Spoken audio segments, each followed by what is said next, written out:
Hi everyone, I'll be doing my makeup in this video with a new eyeshadow palette that Jeremy gifted me.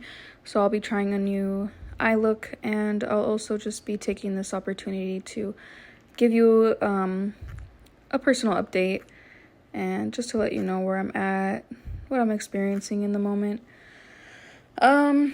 So I have been reflecting a lot on my relationship with my parents and my brother, who is my only blood sibling, and in turn really just taking a moment to reflect on all of my relationships. And therapy has been really helpful in seeing the patterns I tend to fall into and really getting to the core of the why behind a lot of my choices and feelings. So my parents have been, and my brother, they have been doing things that make me feel excluded. The most recent being that they all spent Christmas together and didn't tell me they were getting together, and nobody sent me a message, and nobody said, Merry Christmas or anything like that. And that was hold on. So weird. It didn't come out right.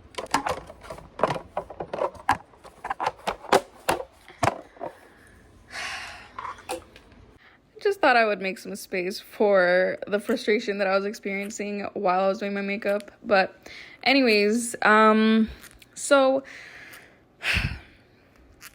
the Christmas thing was kind of like the final straw for me. All of last year, I've really just been questioning myself and asking myself, how many different ways and how many times does somebody need to show you, the place and position you have in their life before it clicks? How many times does someone need to show me I'm not a priority? And how many times am I going to allow myself to feel hurt in the name of love? Or, basically after Christmas, I felt like I ran out of excuses for the three of them. And I just really, really had to remind myself that I cannot communicate for them. So no amount of over communication on my part, no amount of justifying it on my part, or space or time or grace given or understanding, none of that can make up for their lack of effort. None of it can make up for their lack of communication, for their lack of grace, and so on.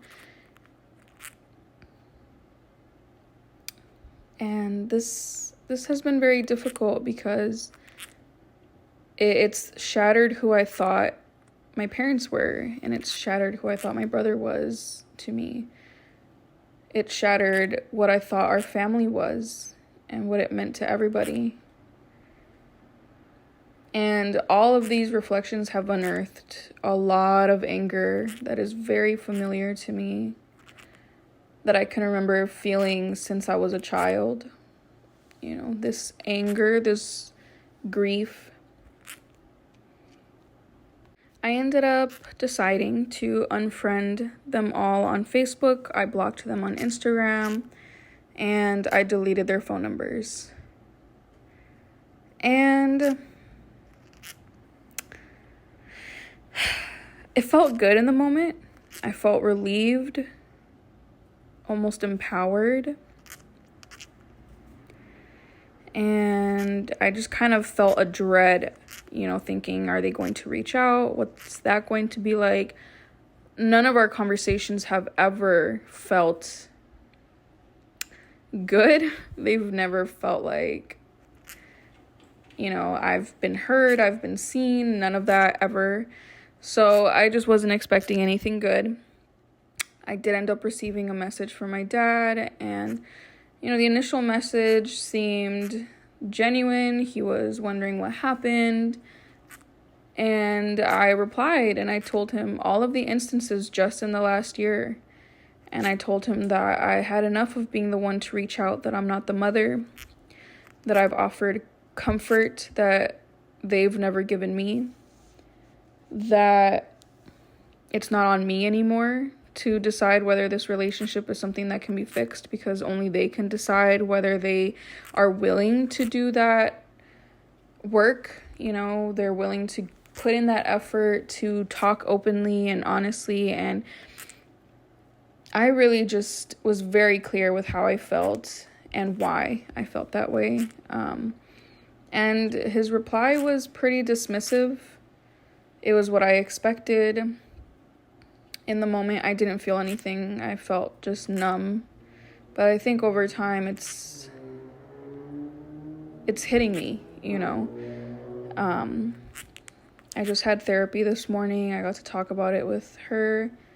And now I'm just kind of figuring out whether I just completely block them or not. And I'm really working through this guilt also, you know, because I feel like I could be doing more, I could be understanding more, but, you know, maybe I could just accept it, but I can't accept that. I can't accept something less than crumbs even. Like, I don't deserve to see my family that I grew up with spend holidays together and not even bother to talk to me. Like, what is that? You know, if this happened to a friend, my thinking would be so different. And so I think this really is also showing me that I still have a long way to go in being kinder to myself and putting myself first. This is one of those moments where I really, really need to put myself first, my own heart first. And my birthday is next week. It's on the 30th. And I'm really, really trying to focus on joy as much as possible. You know, everything going on in the world and in my own personal life, it just feels so hard to keep moving, to find joy, to create joy. But I want that. I've made so much growth and so many changes in the past year with the family that I created with Jeremy and our chickens. So I have a haircut appointment to finally get the haircut I've been wanting for over a year. And we're going to go to this little Chilean restaurant on the same day. And I'm just going to scrapbook and try to move through this grief. And I'm going to try to have a good birthday because I deserve it. Anyways, that's where I am right now. And thank you for being here. Thank you for listening and for all of the support that you give me. I can't thank you enough. So I hope you're all doing good. I send you a big hug and I'll talk to you soon.